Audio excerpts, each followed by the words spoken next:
Wait, this isn't the awesome Netflix show based on FBI serial killer profiler John Douglas's seminal book, Mindhunter? Damn.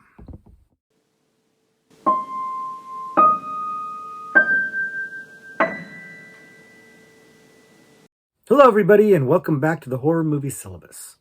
My name is Professor Victor, and I'll be your host as we go through all of the essential, noteworthy, interesting, and notorious modern horror films. If you're new to the channel, I recommend you check out the introduction video. There's a link to it in the description below, and it'll give you a pretty good overview about what we do here in the Horror Movie Syllabus.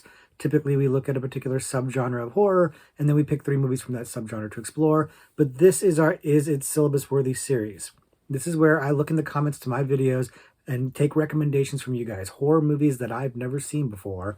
I give them a watch for the first time, and then I make a determination. Are they syllabus worthy? Are they interesting enough, good enough, noteworthy enough, important enough to be on the horror movie syllabus?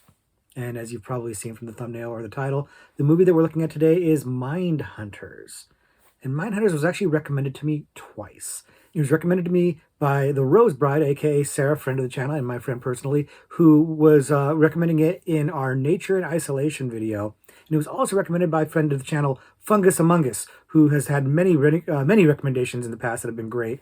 And this one was being recommended in the Central Europe video. So that was interesting because both of those gave me a little bit of a clue that I think, after watching the movie, wound up being not quite accurate, but we'll get into that in a little bit. But basically, what I had to go on from their recommendations in the comments was that the movie was taking place on a deserted or isolated island compound, and there was a serial killer who was picking people off in there, and that supposedly it was taking place in Central Europe. That's what I had to go on. So when I went to go watch this movie, I didn't obviously look up any articles or summaries or even look at the trailer for the movie, just went in blind. But when I pulled it up, I did see the poster for the movie. And the poster for the movie gave me a certain vibe of it being kind of like a stereotypical action thriller movie. You know, it had people with guns, and it looked like, it just looked like a stereotypical action thriller movie with a bunch of people in it. And so that kind of colored what my expectations were right off the bat. But it also kind of confused me a little bit because what the comments were saying about it being this isolated, compound island and in Central Europe didn't mesh with the poster at all. So I was confused going in. But that's not a bad thing. I kind of like to go in not really knowing exactly what to expect and to see what happens. It really is the cleanest slate to give a movie when you're trying to, frankly, judge it as I'm doing here. So went in clean, went in blind, didn't know. I told you what I knew, not a whole lot. And did I like it? Did I hate it? Let's find out. Okay, like I said, the movie that we're looking at today is Mindhunters.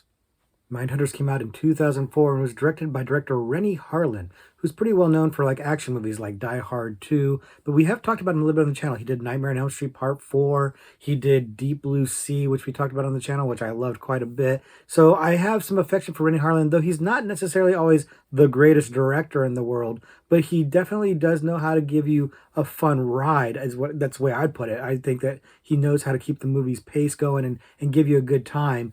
And whether or not he did that here, well, we're going to get into it in just a minute. First, if you haven't seen it before, the movie is about a group of FBI agents who are aspiring to be profilers and training to be profilers, and their enigmatic teacher has decided to put them on this deserted island that used to be a training compound to try to get them to learn their skills and test them to see if they have what it takes.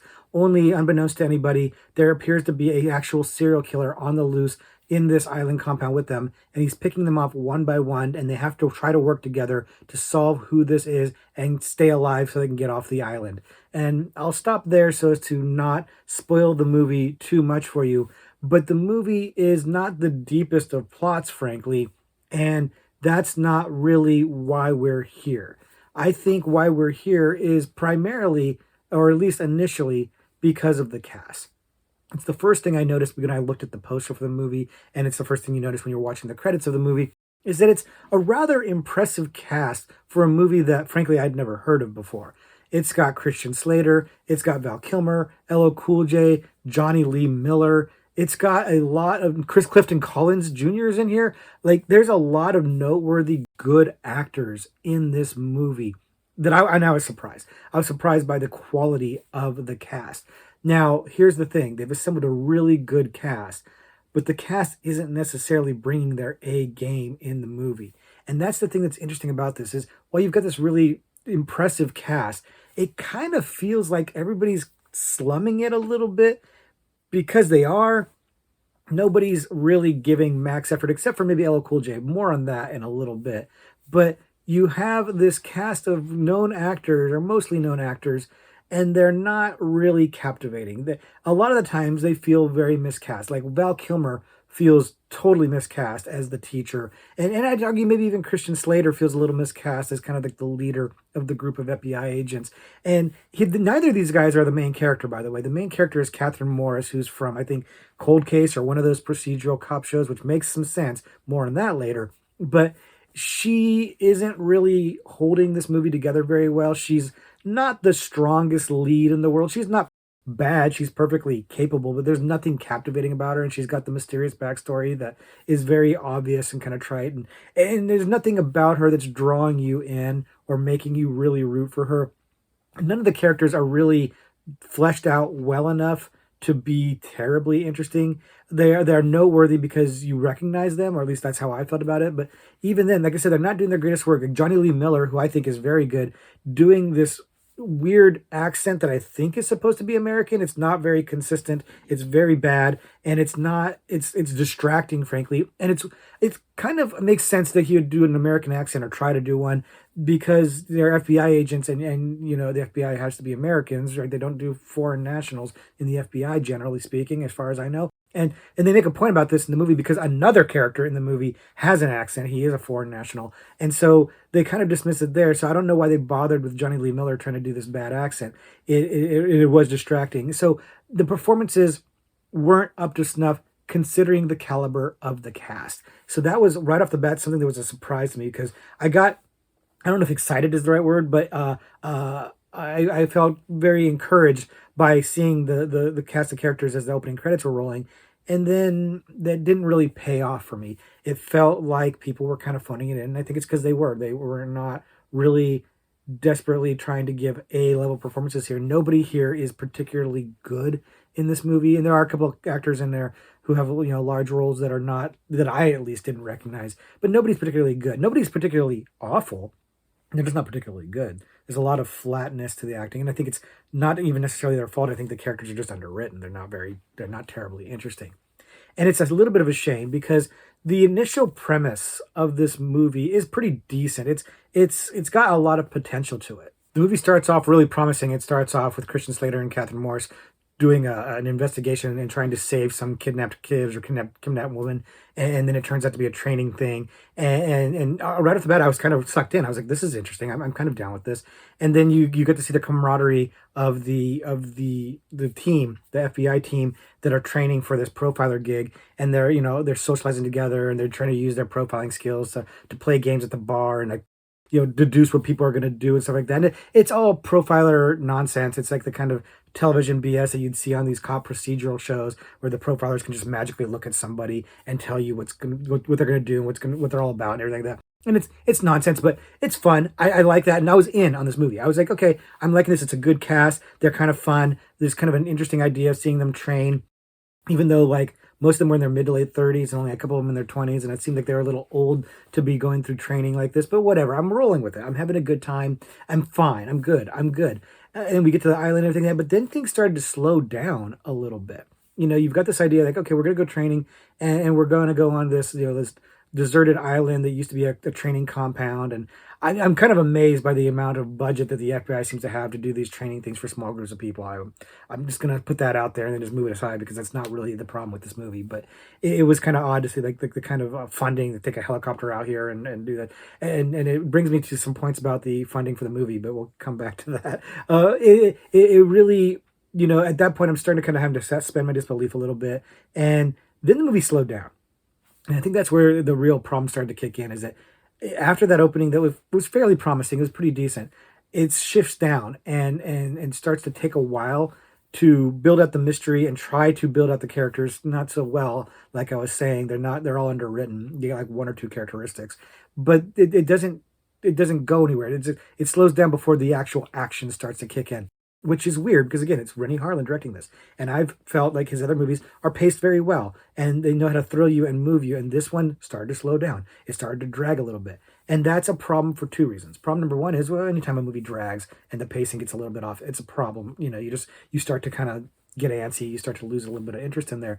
The other problem was that it started to highlight and underscore these thin characters and their very trite dialogue. Their dialogue is just so standard, like television style, uh, procedural show dialogue that's just kind of exposition-y. And the characters were all forgettable, frankly. Like if they were not cast by actors I recognized, I would not remember any of them and what they do. So it was already kind of a challenge to to get into these characters because it's a script issue. There's just nothing there for them to really work with. They're trying to show a little bit of chemistry and things like that, but nothing's really there. The page isn't there, and these actors, while good and noteworthy because they're kind of known names, they're not so good that they can save this script flaw of these paper thin characters and their trite dialogue. So that gets highlighted because Rennie's taking a while to get to the next action beat. So we're just kind of waiting for that. And it's highlighting that the stuff that they have with regard to character work isn't strong enough to carry this movie.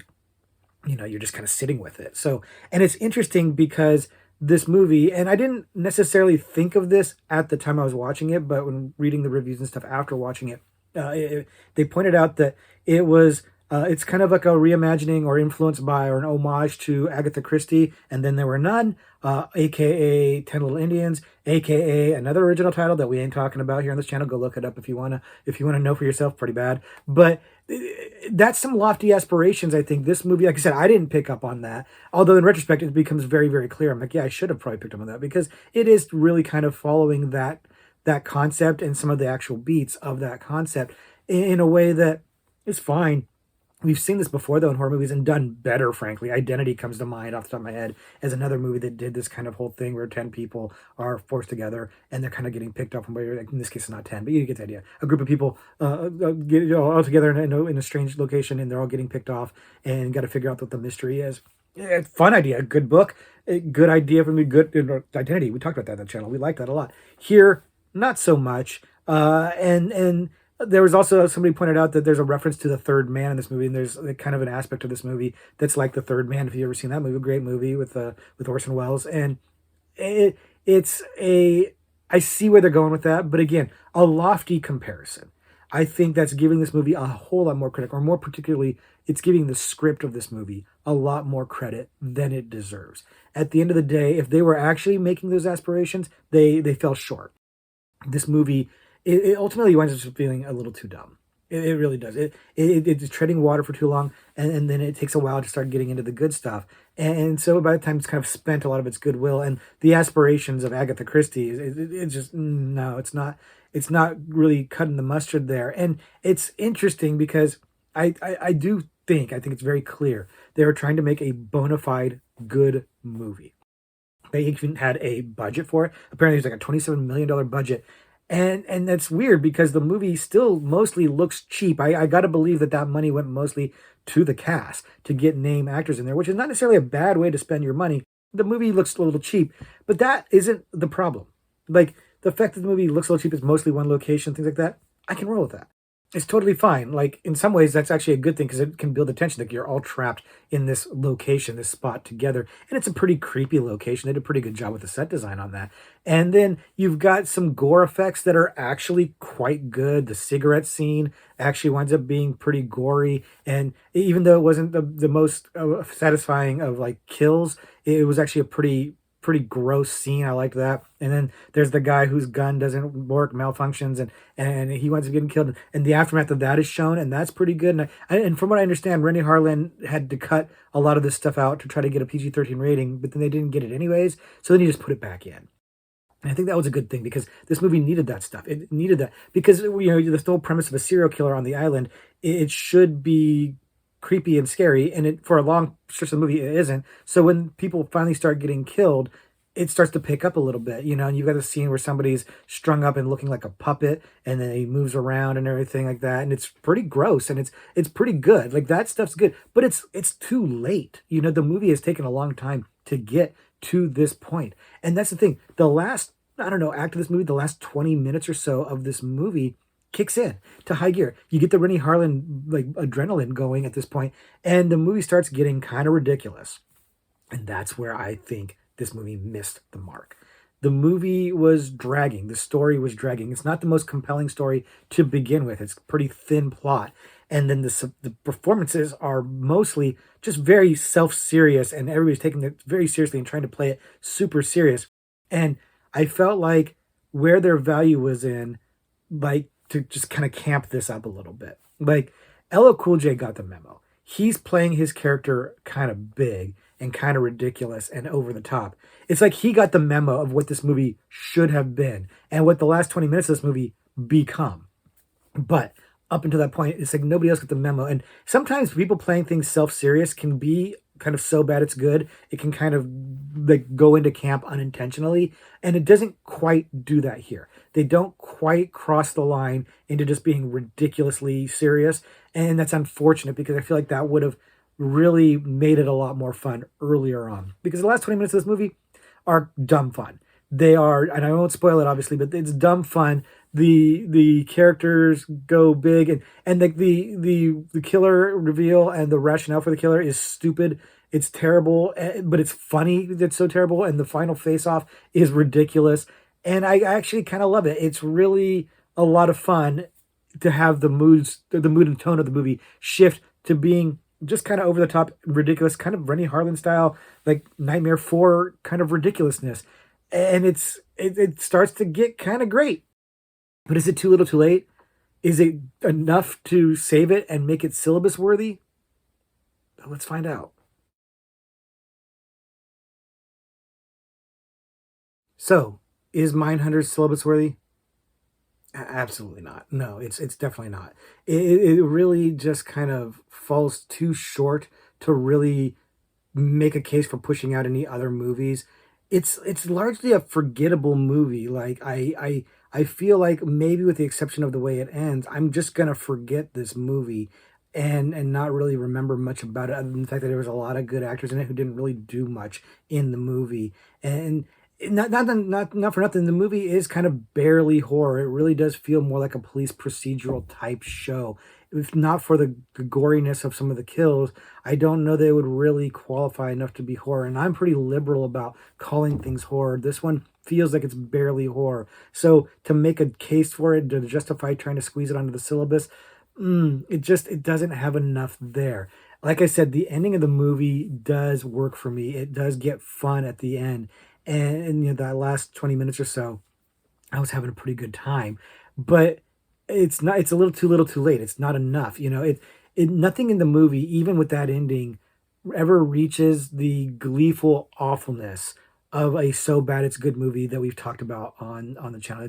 It's not like a Troll 2 or and I Know Who Killed Me or something like that. It just doesn't quite match up to the level of awfulness that those movies do because it's still technically fine and the acting is fine and it's not bad enough to be so bad it's good, but it's definitely not good enough to make its way onto the syllabus on its true merits. So it files into that limbo where it's just kind of meh, and meh becomes forgettable, and it doesn't really warrant getting talked about on the syllabus proper. It just doesn't, and I remember, Sarah had said that it was a selection for her Nature in Isolation, and she made a case for it about the isolated island and everything like that. Fine, fair enough.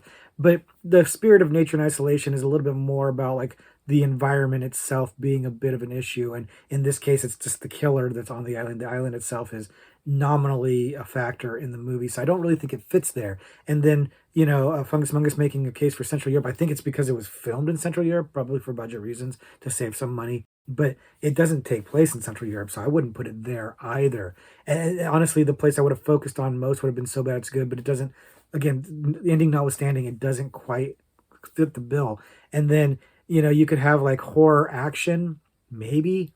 I mean, Stalker or slasher movie, maybe again, not to the degree, it's not good enough to push out the movies that we talked about in those subgenres. So it's just it's gonna fall short. It's gonna fall short. It's basically like a TV procedural, and I'm not a big fan of things. If you like NCIS or Cold Case or one of those type of things like Chicago PD and whatever the what's the one and the CSI, like those shows, that's what this feels like. It feels like it's for that crowd. So if you like those shows, you might like this. Like again, I don't think it's horrible. It's just that's not really my bag. I'm not really that into those. I find them to be trite with silly dialogue that's very expository and characters that are paper thin, and that's what this movie is. So for me, not very thrilling, but it is a little bit of a disappointment in the sense that I kind of got this vibe from from the poster when I saw it that it was going to be like this disposable action thriller, and unfortunately, the movie did for the most part live down to that. And despite the best efforts of LL Cool J and that ending to try to make it something more fun and more campy and ridiculous and over the top, it really winds up being a disposable action thriller, and those don't make the cut for the horror movie syllabus. So, those are my thoughts on Mindhunter. If you've seen this movie, let me know what you think. Am I being a little too hard on it? If you're a fan of the police procedural, does this movie really work for you? Because I suspect that would be the case. And if you like those kinds of shows, it probably works for you. I know that Sarah is a fan of those kinds of shows, so that's probably why this works for her. But yeah, let me know in the comments below what you think of this movie. And of course, also let me know what you think of any movies that I haven't seen that might be like this one or might be better than this one that you think I should check out. Because of course, I'm always on the hunt for you guys to give me cool new recommendations. And now I'm going to recommend that you listen to this horror trivia pursuit card. This is the time where I like to answer a question live on camera, or at least hopefully answer it correctly. And we're going to go with the killer category because it's all about a killer. Mindhunters is about a killer on an island with a group of FBI agents. And here's the question for us. What Pirates of the Caribbean actor appeared in 1984's A Nightmare on Elm Street?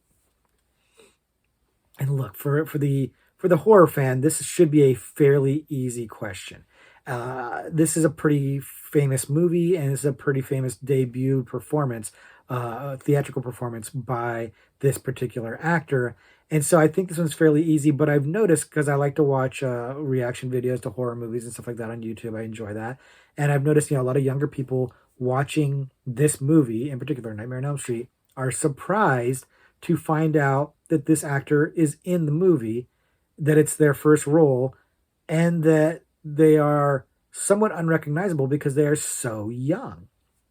I was not surprised by this because A, I grew up watching this, and B, because I'm a fan, or at least I was a fan of this actor. I have some quibbles about that, and we'll get into that actually in another video, actually probably next week's video. I think we're going to talk a little bit about why I no longer like this actor very much. But that's all for next week. I'm getting ahead of myself there, and I'm prattling on a little bit to give you a little chance to think about this. But I'm guessing a lot of you who watch this channel are like me, a little on the older side, a little bit more of a seasoned horror, fan. So I'm guessing most of you know this, but it's time to lock in that answer because I'm about to answer for you for this question. And so lock it in. Okay, I'm going to answer my question. My question is, of course, Johnny Depp. It is introducing Johnny Depp in the credits of Nightmare on Elm Street at the beginning, and he plays Glenn. He plays Heather Langenkamp's boyfriend in the movie. He's great in it. He's got that baby face. He's got that 21 Jump Street baby face, which is what I knew him from because I was a big 21 Jump Street fan. So yeah, I definitely know that it's Johnny Depp. I'm 100% sure that it's Johnny Depp. But we're just going to check the card just to be sure. It says Johnny Depp. Johnny Depp. And so, yeah, that I think that's an easy question for all of us, but maybe it's not. And so if it wasn't and you guessed wrong, what did you guess? Let me know in the comments below because I'd like to hear what the thought process is behind that. But this is it for the video. Thank you very much for sticking around. I appreciate you guys watching to the end. I appreciate your recommendations. Thank you, Sarah. Thank you, Fungus Among Us, for the great recommendation. It wasn't great, but I had a great time watching it and talking about it with you guys. I always like enjoying this, and I'm always honest with you. If it's not a great movie, I'm going to let you know, but it doesn't mean I am sad about watching it. It doesn't mean I'm sad about spending time with you guys talking about it. So let's talk about it more in the comments below. Until next week, when we do something completely different, I will just say, class dismissed.